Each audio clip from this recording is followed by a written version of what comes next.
واقعات وقت ولادت حضرت محمد صلی اللہ علیہ وسلم۔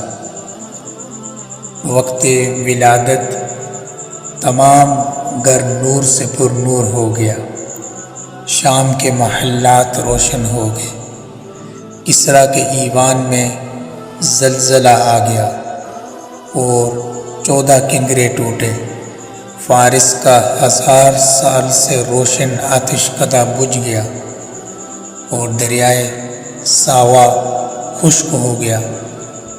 آپ صلی اللہ علیہ وسلم مختون پیدا ہوئے، یعنی پہلے سے ختنہ ہو چکا تھا، پشت مبارکہ پر مہر نبوت تھی اور جسم مبارک ہر قسم کی آلائش سے پاک تھا۔